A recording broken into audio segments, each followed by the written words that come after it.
Hi guys, I want to address something that I see a lot of people having problems with, and this is this thing of creating boundaries. A lot of individuals, they want to create boundaries, but they feel as if they're going to hurt somebody else's feelings and cause some problems. But a lot of times what has happened is that they've allowed others to take advantage of the situation by allowing, by them allowing these behaviors, negative behaviors that affect them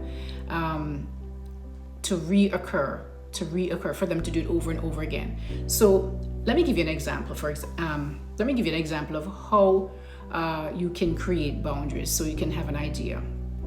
Say, for example, you have a regular day that you will go to the post office or to the post office to collect your mail. So you have a post box, right? And but there's also a friend or family or neighbor or somebody also have a mailbox at that place. So when you're going, you normally, you will, they know that you go at a certain time. So you normally go at Wednesdays at 2 p.m. when you figure that the mail is ready for you to collect.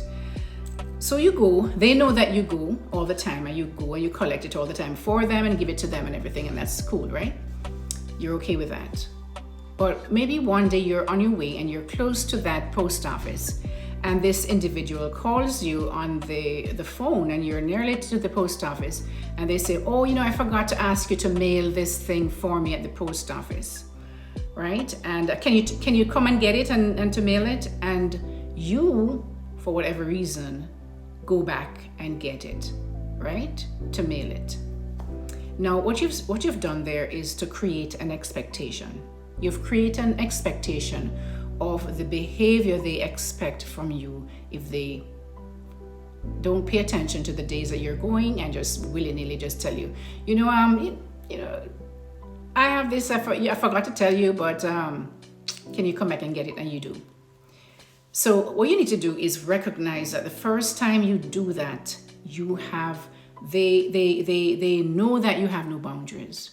So what you need to do is that when that happens the first time, you have to, what you call it, nip it in the bud, right? As people I know used to say, nip it in the bud, because the moment you allow that to happen once, twice, 3 times, that's already an expectation that you've built in these people to do that same thing over and over again. You could be right at the post office and they want you to come back to mail the stuff for them, right? Because you've done that before, so they expect that you're going to do it again. So what you can say at that point is, I'm sorry, but I'm nearly there, so I'll get it for you the next time I go, next Wednesday. Say you go on Wednesdays, right? Now, if they need to go do it before that, then they need to go do it themselves, right? Or they wait. And next time what will happen is that they will remember that you are not going to turn back to appease them, and they will remember the day before or in the morning that, you know what, I have something to mail, can you mail it, and give it to you before you actually take that journey and that trek to the post office. So guys, just remember that you have to, when you in the attempt to create boundaries, you have to do it the first time somebody breaks your boundaries. The first time.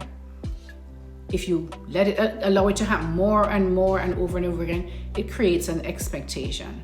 And when they have an expectation that you've done this, now you ask them to until you tell them you're not going to do it anymore, then there's a quarrel, there's a war, there's animosity, there's all this nastiness that happens, right? So guys, always remember that the time to create your boundary is the first time someone crosses it. All right, this is Christine. I'll see you next time. Take care. Bye-bye.